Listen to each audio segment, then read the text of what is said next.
Hello दोस्तों, स्वागत है आपका हमारे YouTube channel R S study centre में।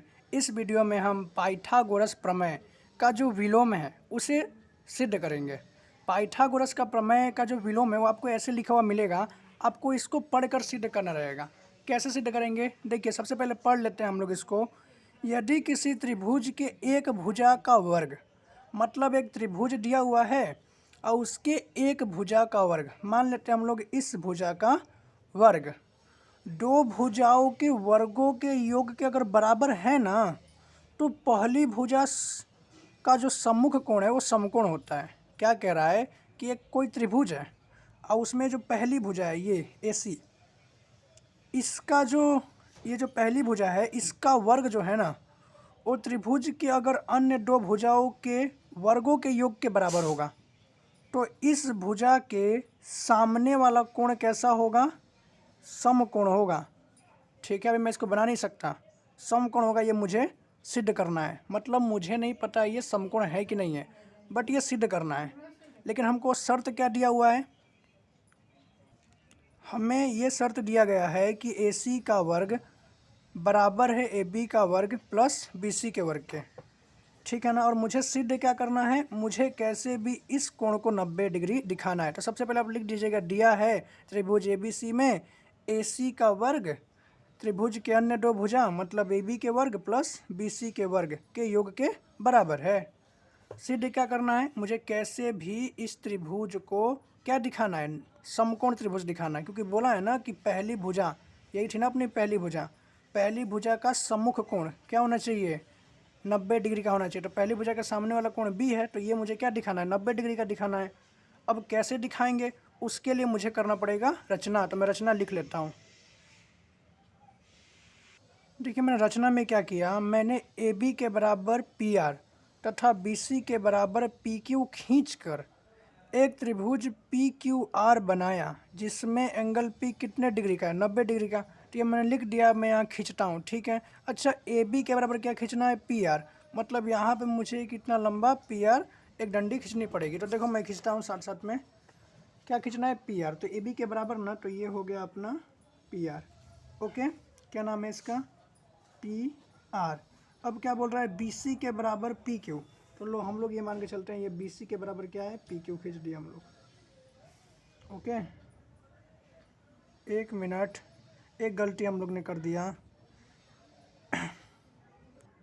BC के बराबर PQ रहेगा। क्या क्या रहेगा? PQ नहीं रहेगा, क्या रहेगा? RQ। क्योंकि यहाँ देखो ना, P ये रहा, R ये रहा, यहाँ पे क्या रहेगा? PQ। ठीक है, तब देखो AB के बराबर मैंने क्या खींचा? P और R खींचा। ठीक है। और BC के बराबर क्या खींचा? R और Q खींचा।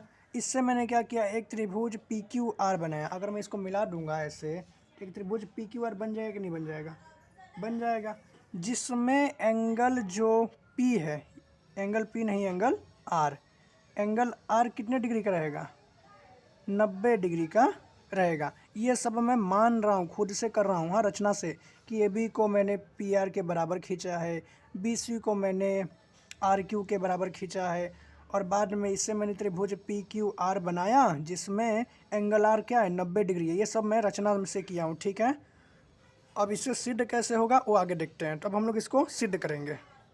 यहाँ तक आपको समझ में आया क्या क्या दिया हुआ है? दिया हुआ हमको ये है कि AC का स्क्वायर बराबर होता है BC का स्क्वायर प्लस AC का स्क्वायर बराबर होता है AB का स्क्वायर प्लस BC का स्क्वायर के। सिद्ध क्या करना था कि त्रिभुज ABC में कैसे भी इसको मुझे 90 डिग्री दिखाना है।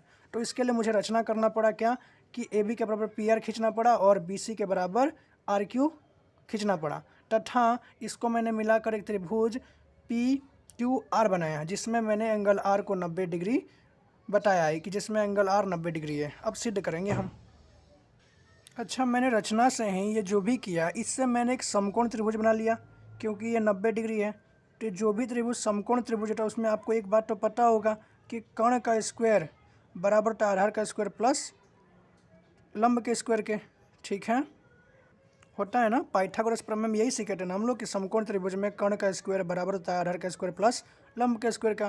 तो ये हम लोग यूज़ करेंगे, हम लोग लिखेंगे यहाँ ना, PQ का स्क्वायर बराबर होना चाहिए किसके किसके? RQ के स्क्वायर के प्लस में RP लिख लेते हैं, RP के स्क्वायर के। क्यों भाई? तो हम लोग लिखेंगे पाइथागोरस प्रमेय से।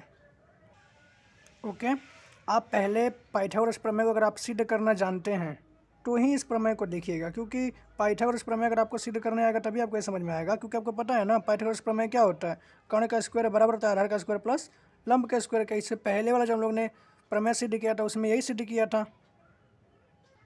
अब मैं यहाँ पे पी क्यू का स्क्वायर लिखूँगा, ठीक है। अच्छा, मैं आर क्यू को कुछ और लिख सकता हूँ, हाँ लिख सकता हूँ, क्योंकि आर क्यू बराबर है बी सी के। देखो ये आर क्यू बराबर है बी सी के, तो मैं इस आर क्यू के जगह पे यहाँ पे बी सी का स्क्वायर लिख लूँगा। अब यहाँ पे आर पी है, आर पी को कुछ और लिख सकता हूँ। यहाँ देखो पी आर है यहाँ पे, और यहाँ पे क्या आर पी। बात एक ही है, आर पी या पी आर बात एक ही होता है, ठीक है। ओके, तो ये दोनों सेम है, ऐसे समझो तुम। आगे पीछे से चलता है, आर पी हो या पी आर हो कोई प्रॉब्लम नहीं है। इसको मैं पी आर लिख सकता हूँ, ठीक है। तो मैं पी आर लिख देता हूँ, आप लोगों को प्रॉब्लम होगा फिर पी आर। ओके, वो कोई प्रॉब्लम नहीं है, आर पी भी लिख सकते हैं, पी आर भी लिख सकते हैं। तो देखो यहाँ सेम सेम हो गया, पी आर का स्क्वायर। ये पी आर जो है ये किसके बराबर है? ए बी के बराबर है। तो मैं इस पी आर के जगह पे ए बी लिख सकता हूँ, अपोज लिख सकता हूँ, जैसे मैंने यहाँ पे आर क्यू की जगह पे बी सी लिख दिया था, क्योंकि दोनों क्या थे? बराबर थे। वैसे ही पी आर बराबर है ए बी के, तो मैं यहाँ पे ए बी का क्या लिख सकता हूँ? स्क्वायर लिख सकता हूँ। अब मुझे सामने वाले को बताना पड़ेगा कि भाई ये जो ए बी है ना ये बराबर है पी आर के, और जो बी सी है ना ये बराबर है आर क्यू के। इसके लिए मैंने इसको चेंज करके ऐसा लिख लिया। अब लिखेंगे परंतु। अब क्यों परंतु लिखेंगे वो समझते हैं। परंतु हमको क्वेश्चन में क्या दिया हुआ था कि ए सी का स्क्वायर, ए सी का स्क्वायर बराबर है ए बी का स्क्वायर प्लस बी सी का स्क्वायर के। तो यही बात हम लोग यहाँ लिख देंगे कि ये ए सी का स्क्वायर बराबर दिया हुआ है ए बी के स्क्वायर के प्लस में बी सी के स्क्वायर के। ये तो हमको क्वेश्चन में दिया हुआ है। अब मैं क्या यहाँ देख रहा हूँ? मैं यहाँ देख रहा हूँ कि पी क्यू का स्क्वायर भी बराबर है बी सी के स्क्वायर के प्लस ए बी के स्क्वायर के, और ए सी का स्क्वायर भी बराबर है ए बी का स्क्वायर प्लस बी सी के स्क्वायर के। देखो ये दोनों बराबर हैं, है कि नहीं? ये दोनों बराबर हैं। ओके, बी सी यहाँ पे, बी सी यहाँ पे भी, ए सी का स्क्वायर यहाँ पे भी, ए सी का स्क्वायर यहाँ पे भी है। जब ये दोनों बराबर हैं, ये साइड बराबर है, तो ये साइड भी क्या होगा? बराबर होगा। ये साइड इस साइड के बराबर है, समझो। ये इसके बराबर है कि नहीं है? है, क्योंकि बराबर का निशान लगा हुआ है। ये इसके बराबर है कि नहीं? है। ये इसके बराबर है, बराबर का निशान लगा हुआ है। जब ये इसके बराबर है, ये इसके बराबर है, ये दोनों भी बराबर हैं, तो ये दोनों भी बराबर होने चाहिए कि नहीं होने चाहिए? होने चाहिए। समझ में आया? तो हम लोग लिखेंगे तो इस हिसाब से पी क्यू का स्क्वायर बराबर होना चाहिए ए सी के स्क्वायर के। अब आपको एक बात ये पता होना चाहिए कि जब दो संख्याओं का वर्ग बराबर होता है ना, तो वे दो संख्याएं भी बराबर होती हैं। मतलब मैं लिख सकता हूँ पी क्यू बराबर होगा ए सी के। कैसे? देखो यहाँ पे ध्यान दो। मान लो यहाँ 4 है, 4 का स्क्वायर, और यहाँ पे भी 4 है, 4 का स्क्वायर। 4 का स्क्वायर कितना होता है? सबको पता है 16 होता है। ये भी कितना होता है? 16 होता है। ये 4 का स्क्वायर 16 है, ये 4 का स्क्वायर 16, ये दोनों आपस में बराबर हैं। तो ये जो दो संख्याएँ हैं ये 4 भी बराबर होगा 4 के। इसी रूल को मैंने यहाँ पे यूज़ किया है कि पी क्यू का स्क्वायर बराबर है ए सी के स्क्वायर के, तो पी क्यू भी बराबर होगा ए सी के। मैंने क्या किया? पी क्यू को ए सी के बराबर दिखा दिया। अब यहाँ ध्यान दो, आपको ये बात पता है कि मैंने ए बी को पहले ही पी आर के बराबर दिखाया था रचना से, और बी सी को पहले ही क्यू आर के बराबर दिखाया था रचना से, और एंडिंग में मैंने अभी अभी ए सी को बराबर दिखा दिया पी क्यू के। दिखाया कि नहीं दिखाया? दिखाया। मतलब मैंने इस भुजा को इस भुजा के बराबर, इस भुजा को इस भुजा के बराबर, और इस भुजा को इस भुजा के बराबर दिखा दिया। तो मैं बोल सकता हूँ साइड साइड साइड सर्वाग समता नियम से ये त्रिभुज इस त्रिभुज की क्या हो गई? समरूप हो गई। देखो ना यार, मैंने इसको इसके बराबर दिखा दिया, इसको इसके बराबर दिखा दिया, इसको इसके बराबर दिखा दिया, तो तीनों की तीनों भुजाओं का बराबर दिखा दिया। तो मैं बोल सकता हूँ ना कि ये त्रिभुज इस त्रिभुज के क्या है? बराबर है, सर्वाक्षम है। सर्वाक्षम का मतलब समझ में आता है? इस आकृति को उठाकर मैं इस आकृति पर रखूंगा तो दोनों क्या हो जाएंगे? ढक लेंगे, पता ही नहीं चलेगा कि दो आकृति की एक आकृति। अगर हम लोग ऊपर से देखें तो मैं यही बात यहाँ लिखूंगा कि देखो साइड साइड साइड सर्वाक्षमता नियम से। तो मैंने यहाँ लिख दिया साइड साइड साइड सर्वाक्षमता नियम से त्रिभुज ए बी सी समरूप हो गया त्रिभुज पी आर क्यू के। ध्यान दो, तुम पी क्यू आर मत बोलना, पी आर क्यू ही बोलना, क्योंकि ए बी बराबर है पी आर के, बी सी बराबर है आर क्यू आर के, और ए सी बराबर है पी क्यू के। अगर तुम जैसे ही ए बी सी को सर्वाक्षम दिखाओगी, अगर तुम पी क्यू आर बोले तो ध्यान दो ना, तुम ए बी को बराबर दिखा दिए पी क्यू के, जो कि गलती हो जाएगा, ठीक है ना। तो ए बी सी को तुम सर्वाक्षम दिखाओगे पी क्यू आर की आकृति देख के, ए बी सी को तुमको सर्वाक्षम दिखाना है पी आर क्यू के, ठीक है ना, पी आर क्यू के, ना कि आर पी क्यू के या पी क्यू आर के। समझ में आया? तो ऐसे देखना है। इसके बारे में हम लोग क्या करेंगे, ध्यान दो। अब ये जो आकृति है, ये दोनों आकृति क्या हो गए हैं, सर्वाक्षम हो गए हैं। और आपको पता होना चाहिए, जब दो आकृति सर्वाक्षम होते हैं ना, तो उनके सभी कोण बराबर होते हैं। मतलब ये कोण इस कोण के बराबर होगा, ये कोण इस कोण के बराबर होगा, और ये कोण इस कोण के बराबर होगा। तो मैं यहाँ बोलूँगा कि एंगल बी जो है ना, ये बराबर होना चाहिए एंगल आर के। क्यों भाई? सी पी सी टी से यूज़ करते थे हम लोग 9th में, सी पी सी टी से, ठीक है ना। Corresponding part of congruent triangle, मतलब जब दो त्रिभुज क्या होते हैं, सर्वाक्षम होते हैं, तो उनके संगत कोण क्या होते हैं, बराबर होते हैं। समझ में आया? तो ये कोण एंगल बी बराबर होना चाहिए एंगल आर के। इसी से मैंने बोल दिया कि एंगल बी बराबर एंगल आर के। अच्छा, एंगल बी को तो मैं एंगल बी ही लिखूंगा, एंगल आर को मैं कुछ और लिख सकता हूँ क्या? हाँ, लिख सकते हैं। ध्यान दो, एंगल आर बराबर कितना है, 90 डिग्री। तो मैं एंगल आर को मैं यहाँ लिख दूंगा 90 डिग्री, और कारण लिखूंगा चूँकि एंगल आर बराबर है 90 डिग्री के, ठीक है। अब मुझे यही सिद्ध करना था, ध्यान दो, यहाँ पे एंगल बी बराबर 90 डिग्री दिखाना था, दिख गया यहाँ पे एंगल बी बराबर 90 डिग्री। समझ में आ गया? और ये प्रमेय हमारा यहाँ पे क्या हो गया, सिद्ध हो गया। उम्मीद है आपको समझ में आया होगा। मिलेंगे आपसे नेक्स्ट वीडियो में। वीडियो देखने के लिए धन्यवाद।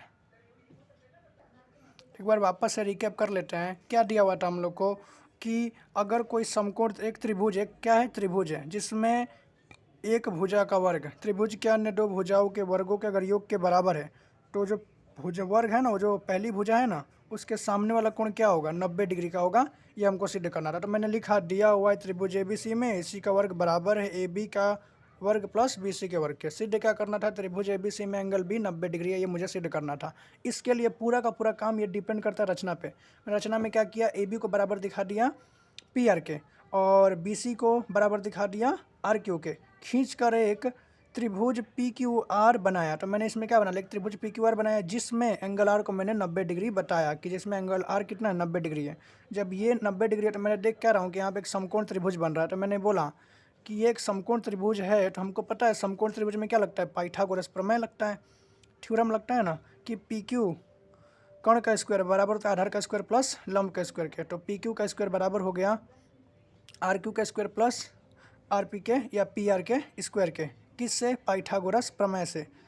लेकिन मैंने फिर यहाँ पे पी क्यू का स्क्वायर ही लिखा, और बी सी की जगह पे मैंने क्या लिख दिया, इस बार मैंने बी सी की जगह पे यहाँ पे देखो, पी क्यू की जगह पे मैंने क्या लिख दिया, बी सी, क्योंकि पी क्यू बराबर था बी सी के। और पी आर की जगह पे मैंने क्या लिख दिया, ए बी, क्योंकि पी आर बराबर था ए बी के, ठीक है ना। यहाँ पे कारण भी मैंने बताया कि ए बी बराबर है पी आर के और बी सी बराबर है पी क्यू के, इसलिए मैंने यहाँ पे चेंज किया। परंतु हमको क्वेश्चन में क्या दिया हुआ था कि ए सी का स्क्वायर बराबर है ए बी का स्क्वायर प्लस बी सी का स्क्वायर के। तो इसी बात को मैंने यहाँ पे लिखा। फिर मैं क्या देख रहा हूँ कि ये और ये इसके बराबर है, ये इसके बराबर है, और ये दोनों भी बराबर हैं। तो ये दोनों भी क्या होने चाहिए, बराबर होने चाहिए। तो मैं यहाँ पे इसको इसके बराबर ले लिया, ठीक है। अब जब हमको पता है कि जब दो संख्याओं का वर्ग बराबर होता है तो संख्याएं भी क्या होती हैं, बराबर होती हैं। तो पी क्यू का स्क्वायर बराबर ए सी का स्क्वायर के, तो पी क्यू भी बराबर होगा ए सी के, ठीक है। इस प्रकार मैंने क्या किया, तीनों भुजाओं को, ये तो मैंने रचना से इसके बराबर दिखाया था, ये तो मैंने इसको भी रचना से बराबर दिखाया था, लेकिन इसको मैंने सॉल्व करके इसके बराबर दिखा दिया। तो फिर मैंने क्या बोला कि साइड साइड साइड सर्वाक्षमता नियम से त्रिभुज ए बी सी सर्वाक्षम हो गया त्रिभुज पी आर क्यू के, ठीक है। तो एंगल बी बराबर होगा एंगल आर के, क्योंकि जब दो त्रिभुज सर्वाक्षम होती हैं तो क्या होता है, संगत कोण बराबर होता है। तो एंगल बी बराबर होगा एंगल आर के, ये मैंने लिखा। और एंगल आर की जगह पे मान रख दिया, क्योंकि एंगल आर मैंने मान कर रखा था कितना डिग्री का, 90 डिग्री का। तो यहाँ पे मैंने यहाँ पे 90 डिग्री लिख दिया। यहाँ इस प्रकार हम लोग का ये सिद्ध हो गया। उम्मीद है आपको समझ में आ गया होगा। मिलेंगे आपसे नेक्स्ट वीडियो में।